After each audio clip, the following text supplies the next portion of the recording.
నమస్తే, నేను మీ సతీష్. కార్యకర్తలకు శ్రీరామ రక్ష అంటూ జగన్మోహన్ రెడ్డి ఇటీవల డిజిటల్ బుక్ని లాంచ్ చేశారు. అయితే ఈ రోజున ఆ డిజిటల్ బుక్లో నమోదవుతున్నటువంటి కేసులు కూడా పెద్ద ఎత్తున చర్చనీయాంశంగా మారినటువంటి పరిస్థితి. మరి నిజంగా డిజిటల్ బుక్లో ఈ రోజున ఏదైతే కనుక విడుదల రజనీ పైన నమోదైనటువంటి కేసు కావచ్చు, లేదా జగన్మోహన్ రెడ్డి చేసినటువంటి ప్రచారానికి మరి ఈ రోజున ఎదురవుతున్నటువంటి ఈ విధానానికి ఏ రకమైనటువంటి పరిస్థితులు నెలకొంటా ఉన్నాయనేటువంటి అంశాలు మనతో విశ్లేషించేందుకు ప్రముఖ రాజకీయ విశ్లేషకులు అప్సన్ రాజేష్ గారు ఉన్నారు. సార్ నమస్తే. నమస్కారం సార్, కార్యకర్తలు మీ సమస్యలు ఏమన్నా కూడా డిజిటల్ బుక్లో కంప్లైంట్ చేయండి, మనం అధికారంలోకి వచ్చాక అన్నిటికీ సమాధానం చెప్తామని చెప్పేసి జగన్మోహన్ రెడ్డి ఈ డిజిటల్ బుక్ లాంచ్ చేశారు. కానీ ఈ రోజున అదే డిజిటల్ బుక్లో వైసీపీ నేతల మీదే ఫిర్యాదులు నమోదవుతున్నటువంటి పరిస్థితి. ఈ రోజున విడుదల రజనీ గారి పైన నమోదైనటువంటి ఫిర్యాదు ఎలా చూడాలి? అంటే వాస్తవంగా చంద్రబాబు నాయుడు గారి ప్రభుత్వ హయాంలో తమ కార్యకర్తలు ఏదో అష్టకష్టాలు పడతా ఉన్నారు, వారి ప్రజాస్వామిక హక్కులకు భంగం కలుగుతూ ఉంది, వారి భావప్రకటన స్వేచ్ఛను అణిచివేతకి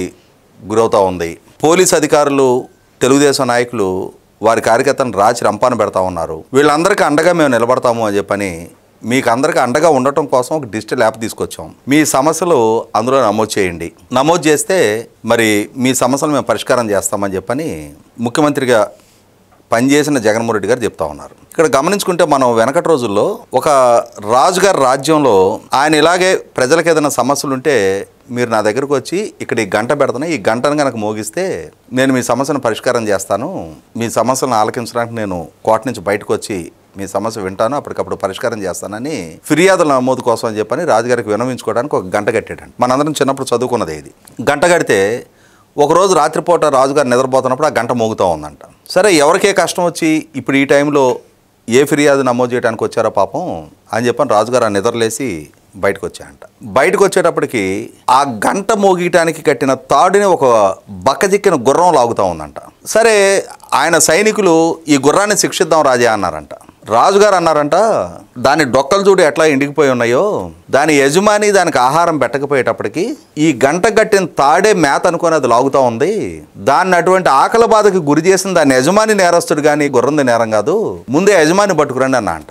దాంతో ఆ యజమాని పట్టుకొచ్చారు. యజమాని పట్టుకొస్తే యజమాని ఏమన్నాడు, రాజా మీ పరిపాలనలో పంటలు పండటం లేదు, మీ సైనికులు ఎక్కడ లేని శిస్తులు మీ అధికారులు వసూలు చేస్తూ ఉన్నారు మా దగ్గర, దాంతో నా దగ్గర శక్తి లేక దానికి ఆహారం పెట్టలేకపోయాను, కాబట్టి ఏదైనా శిక్షించాల్సి వస్తే మా దగ్గర ఈ శిస్తులు వసూలు చేస్తున్న మీ అధికారులది బాధ్యత అని చెప్పారంట. అప్పుడు అధికారులను పిలిచారంట. అధికారులను పిలిచి అధికారులు అన్నారంట, రాజా తమరిచ్చిన ఆదేశాలను మేము అమలుపరుస్తూ ఉన్నాం, ఈ రకంగా ప్రజలు పంటలు పండక ఇబ్బందులు పడతా ఉన్నప్పుడు శిస్తులు వసూలు చేస్తే అది ప్రజలకు ఇబ్బందికరంగా ఉంటుందని చెప్పినా కూడా శిస్తులు వసూలు చేయమని ఆదేశాలు ఇచ్చింది మీరే, ఒకవేళ ఏదైనా శిక్ష విధిస్తే మీకే విధించాలన్నారంట. అలాగే ఇప్పుడు జగన్మోహన్ రెడ్డి గారికి కూడా ప్రజల సమస్యలు చెప్పుకోమన్నాడు.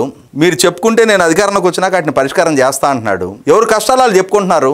నిన్న నవతరం పార్టీ అధ్యక్షుడు చెల్లూరుపేటకు సంబంధించిన ఆయన, అయ్యా మీ ప్రభుత్వంలో మంత్రిగా పనిచేసిన విడుదల రజని నా ఇంటి మీద దాడి చేసింది, నా కారు మీద దాడి చేశారు, నా మీద దాడి చేశారు, ఇగో ఈ ఫోటోలతో కూడా నేను మీ యాప్లో నమోదు చేస్తున్నా, మీ యాప్లో నమోదు చేసినందుకు నా ఫిర్యాదు నమోదు అయిందని చెప్పని ఇదిగో నాకు ఎకనాలజ్మెంట్ కూడా వచ్చింది, కాబట్టి దీన్ని పరిష్కారం చేయమని చెప్పని అడుగుతూ ఉన్నారు. రేపు సివిల్ సప్లైస్ డిపార్ట్మెంట్ కూడా, అయ్యా మీ మాజీ మంత్రి పేరు నాని సతీమణి పేరిట ఉన్న గోడౌన్లో మా బియ్యం దాచిపెట్టుకుంటే ఆ బియ్యం అమ్ముకున్నారని చెప్పి నిర్ధారణకంగానే బాబు నేను డబ్బులు కడతానని చెప్పని జరిమానా కట్టాడు మీ నాని, కానీ ఇంకా పూర్తి స్థాయి జరిమానా కట్టలేదు, మరి మీ నాని చేత మిగిలిన జరిమానా కూడా కట్టించండి అని చెప్పని ఫిర్యాదు నమోదు చేస్తారు. మరి అదే మచిలీపట్నంలో 5,000 మంది ప్రజలు ఉన్నారు.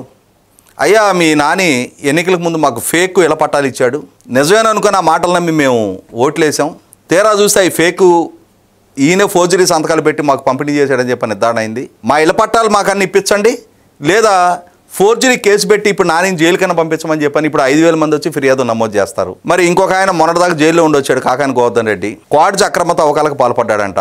కోర్టు రికార్డు రూమ్లో నుంచి ఆయన మీద నమోదైన కేసు తాలూకు రికార్డు ఫైల్ మాత్రమే మాయమయ్యేటట్టుగా కోర్టు లోపలికి దొంగలు వస్తారు, కుక్కలు ధరిగితే దొంగలు కోర్టులోకి వచ్చారంట.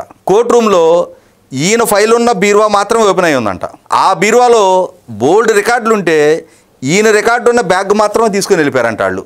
ఆ ఎస్పీ గారు చెప్పాడట ఆ రోజుల్లో. దీని మీద అయ్యా మరి మీ మాజీ మంత్రి గారి నిర్వాహకం ఇది అని చెప్పని ఒక ఫిర్యాదు వచ్చు, దాన్ని కూడా పరిష్కారం చేయమను. ఇక నాబోటాడు కూడా బయలుదేరతాడు రేపు రోజున. సాక్షాత్తు జగన్మోహన్ రెడ్డి గారి మీదే ఒక 25-30 ఫిర్యాదులు ఉన్నాయి నా దగ్గర. చంద్రబాబు నాయుడు గారు ముఖ్యమంత్రిగా ఉండి ఉచితంగా ఇసుక ఇవ్వటం అనే ఒక పాలసీ డెసిషన్ తీసుకుంటే ప్రభుత్వ ఆదాయానికి గండికొట్టాడని చెప్పని జగన్మోహన్ రెడ్డి గారు ఆయన మీద కేసు పెట్టాడు కదా. మరి ప్రభుత్వ ఆదాయానికి గండికొట్టడం నేరం అయితే కోట్ల రూపాయలతో నిర్మాణం చేసిన ప్రజావేదికను కూల్చివేత నిర్ణయం సాక్షాత్తు జగన్మోహన్ రెడ్డి గారిదే. ఆయన మీ సమావేశంలోనే, అధికారులతో పెట్టిన సమావేశంలోనే ఈ వేదికను కూల్చేయండి అని చెప్పని ఆయన ఇచ్చిన ఆదేశాల మేరకే దాన్ని కూల్చేశారు. అది కోట్ల రూపాయల ప్రజాధనంతో చేసిన నిర్మాణం. దాన్ని కోల్వాల్సిన నష్టం లేదు. దాన్ని ఏ పార్టుగా పార్టు డిస్మాంటిల్ చేసి ఇంకో దగ్గర వాడుకోవచ్చు ఆ మెటీరియల్ని. అయినా సరే కొత్తగా నిర్మాణం చేసిన దాన్ని కక్షపూరితంగా కూల్చేసి దాన్ని స్క్రాప్ కింద మార్చాడు జగన్మోహన్ రెడ్డి. కూల్చి స్క్రాప్ కింద మారడమే కాదు, 5 ఏళ్ల పాలనా హయాంలో ఆ స్క్రాప్ అక్కడే ఉంచాడు, ఆ డెర్బీస్ కూడా క్లియర్ చేయకుండా. మరి దాని మీద ఒక కేసు నమోదు చేయాలి. ప్రజాధనానికి నష్టం కలిగించాడు. వేల కోట్ల రూపాయలతో నిర్మాణం చేస్తున్న రాజధాని పనులను స్తంభింపజేసి 70%, 80%, 90% పూర్తయిన భవనాల్లో గబ్బిలాలు తిరిగేటట్టు చేశాడు. ఆ రోజు 41,000 కోట్ల రూపాయలతో ఎస్టిమేట్ వేసిన పనులు ఇవాళ తిరిగి చేయాలంటే 60,000 కోట్లు అవుతున్నాయి. 5 సంవత్సరాల జస్టేషన్ లేట్ అయింది. ప్లస్ మళ్ళీ ఇప్పుడు 19,000 కోట్ల రూపాయలు ప్రైస్ ఎస్కలేషన్లో నష్టం వస్తుంది. దానికి కేసు నమోదు చేయాలి. ప్రభుత్వం పవర్ పర్చేసింగ్ అగ్రిమెంట్లు కుదుర్చుకుంటే చంద్రబాబు నాయుడు గారి ప్రభుత్వం దాన్ని రద్దు చేసి ఒక్క యూనిట్ వాళ్ళు తీసుకోకపోయినా వాళ్ళు సుప్రీంకోర్టులో గెలిచిన తర్వాత 9,000 కోట్ల రూపాయలు వాళ్ళకి నష్టపరిహారం కట్టాడు. కేంద్ర ప్రభుత్వం పదే చెప్పింది ఇవి అసంబద్ధమైన నిర్ణయాలు, ఇటువంటివి చేయొద్దు, రాష్ట్రంలో దేశంలో పెట్టుబడుల మీద ప్రభావం చూపుతుంది. ఒక ప్రభుత్వంతో ఒక పారిశ్రామికవేత్త పెట్టుబడిదారుడు ఒక ఒప్పందం చేసుకున్న తర్వాత ప్రభుత్వమే దాన్ని రద్దు చేస్తే రేపటి రోజున అది సెన్సేషన్ ఇష్యూ అవుద్ది, ఇంటర్నేషనల్ ఇష్యూగా మారుతుంది అని చెప్పని. అయినా సరే వినిపించుకోలే. దాని పర్యవసానం 9,000 కోట్ల రూపాయలు ప్రజలకు నష్టం జరిగింది. అన్యాయంగా ఒక్క యూనిట్ కరెంట్ వాళ్ళ దగ్గర తీసుకోకుండా 9,000 కోట్ల నష్టపరిహారం కట్టాల్సి వచ్చింది. దానికి కేసు నమోదు చేయాలి. ప్రభుత్వ భవనాలకి రాజకీయ పార్టీల రంగులు వేయకూడదని సుప్రీంకోర్టు తీర్పు ఉంది. ఉన్నా సరే వినకుండా తన పార్టీ రంగులు వేయించాడు. సుప్రీంకోర్టులో ఆ రంగులు తీసేయమని ఆర్డర్స్ ఇచ్చిన తర్వాత మళ్ళీ తిరిగి వేరే రంగులు వేశారు. 2,600 కోట్లు నష్టం చేశాడు. దాని మీద కేసు నమోదు చేయాలి. పోలవరం ప్రాజెక్టు సక్సెస్ఫుల్గా పనులు నడుస్తూ ఉన్నప్పుడు టెండర్లు రద్దు చేయొద్దు అని చెప్పని పోలవరం ప్రాజెక్టు దాటి ముత్తుకుంది. ప్రాజెక్టు భవిష్యత్తు ప్రశ్నార్థకంగా మారుతుంది. ఇప్పటి వరకు చేసిన కాంట్రాక్ట్ని తప్పిస్తే ఒకవేళ పనుల నాణ్యత లేదని లోపం ఉంటే ఎవరిని అడగాలో కూడా తెలియని పరిస్థితులు ఉత్పన్నమవుతాయి. మీరు ఇటువంటి అసంబద్ధమైన నిర్ణయం చేయొద్దు అని చెప్పని. అయినా సరే అటువంటి అసంబద్ధ నిర్ణయం చేశాడు. దాని మీద కేసు నమోదు చేయాలి. విశాఖపట్నం రుషికొండ మీద హరిత రిసార్ట్స్ పేరిట సక్సెస్ఫుల్గా నడుస్తున్న రిసార్ట్స్ ను కూల్చేసి పర్యావరణ అనుమతులు ఉల్లంఘించి అక్కడ సిఆర్జెడ్ నిబంధనలు అతిక్రమించి 452 కోట్ల టూరిజం డిపార్ట్మెంట్ నిధులతోటి ఏం చెయ్యాలో తెలియని ఒక ప్యాలెస్ కట్టాడు. దానికోసం కేసు నమోదు చేయాలి. ఇట్లా మొదలు పెట్టుకుంటూ వెళ్తే జగన్మోహన్ రెడ్డి మీద నమోదు చేసే కేసులతోటే ఆయన యాప్ నిండిపోద్ది. వీటి మీద విచారించబోయా రేపు అధికారంలోకి వచ్చిన తర్వాత నీ పాలనా హయాంలో తీసుకున్న అసంబద్ధ నిర్ణయాల పర్యవసానం, ప్రజలు ఎదుర్కొన్న కష్టాలు, ప్రజలకు ఎదురైన సమస్యలు, వీటి గురించి పరిష్కారం చేయమని చెప్పని ఇంకా ఒక 100 కేసులు నమోదు చేయొచ్చు. ఆయన యాప్ పారదర్శకంగా, చిత్తశుద్ధిగా అందులో నమోదైన ఫిర్యాదును పరిష్కరించగలిగే నైతికత ఉంటే ఇప్పుడు మనబోటాలో నమోదు చేద్దాం. మొట్టమొదట ప్రజలకు వాటి గురించి వివరణ సంజాషి మనం ఇవ్వగలిగే నైతికత ఆయనకుంటే ఇవాళ ఎవరి మీద కేసులు నమోదవుతున్నాయి? విశృంఖలత్వాన్ని ప్రదర్శిస్తున్న వాళ్ళు, సంస్కారహీనపు భాషతోటి సోషల్ మీడియాలో పోస్టులు పెడుతున్న వాళ్ళు, అవినీతికి పాల్పడ్డ వాళ్ళు, అరాచకాలకి ఆక్రమణలకు పాల్పడ్డ వాళ్ళు, దాడులు దౌర్జన్యాలకు పాల్పడ్డ వాళ్ళు, వాళ్ళ మీద కేసులు నమోదవుతున్నాయి. ప్రజాస్వామ్యయుతంగా ప్రభుత్వం ఏదైనా తప్పు ఉంటే ఆ తప్పును ఎత్తి చూపిన ఎవరి మీద కేసులు నమోదు చేయరు కూడా. ప్రజాస్వామ్యంలో ఆరోగ్యకర విమర్శ చేసే హక్కు ప్రజలకు ఉంది. ఆ విమర్శని ఎన్డీఏ కూటమి ప్రభుత్వం ఏ రోజు అడ్డుకోలా. సంస్కారహీనపు భాషతో సంస్కారహీనపు విమర్శలు చేసేదానికి ఆ ఉన్న సన్నపాటి గీతని జగన్మోహన్ రెడ్డి గుర్తించడం వల్ల అదే భాష, అదే సంస్కారహీనపు ప్రవర్తనతోటి తననో తన కుటుంబాన్ని లక్ష్యంగా చేసుకొని విమర్శలు చేస్తే ఆ రోజు ఆ పెయిన్ తెలిసి వస్తుంది. పట్టాభి ప్రెస్ మీట్లో ఒక మాట తూలాడు అని చెప్పని తెలుగుదేశం పార్టీ కేంద్ర కార్యాలయం మీద జరిగిన దాడిని సమర్థించుకున్న జగన్మోహన్ రెడ్డికి ఈరోజు తన శ్రేణులు, తన సొంత తోడబుట్టిన చెల్లితో సహా, హైకోర్టు న్యాయమూర్తులతో సహా ఇవాళ అధికారంలో ఉన్న చంద్రబాబు నాయుడు గారిని, పవన్ కళ్యాణ్ గారిని లక్ష్యంగా చేసుకొని, మహిళలను లక్ష్యంగా చేసుకొని ఇష్టారీతిన చెలరేగిపోతుంటే, అలా చెలరేగి వాళ్ళని కట్టడి చేసే ప్రయత్నం చేస్తే సహజంగా మనకు ఒక సామెత ఉంది. ఒక గద్దె దొంగని అరెస్ట్ చేసి జైల్లో పెట్టారు. అతను చేసే నేరాలకు అతనికి మరణశిక్ష విధించారు. అతని తల్లి పరామర్శకు వచ్చింది. పరామర్శకు వస్తే అమ్మ నీకు ఒక రహస్యం చెప్తా, దగ్గరికి రా అన్న అంట. మా అబ్బాయి దొంగతనం చేసిన సొమ్మలు ఎక్కడో దాచిపెట్టి ఉంటాడు, ఆ రహస్యం చెప్తాడు అనుకొని ఆ పని సోవల దగ్గరికి వెళ్ళి చెవిపెట్టిందంట. చెప్పయ్యా అని ఆ పని చెవుబట్టు కొరికాడంట. మాయదారుడు ఇదేం పనిరా ఇట్లా కొరికావు నన్ను అని అంటే, నేను నీకు పక్కింట్లో తోటకూర దొంగతనం చేసుకొచ్చి ఇచ్చిన రోజు నువ్వు నన్ను కట్టడి చేస్తుంటే ఇవాళ నాకు ఈ కర్మ పట్టేది కాదు. ఆహా భలే పని చేశాడు, మా అబ్బాయే పక్కింట్లో దొంగతనం చేసుకొచ్చాడని చెప్పని మురుసుకొని ఆ రోజు వండుకొని తిన్నావు.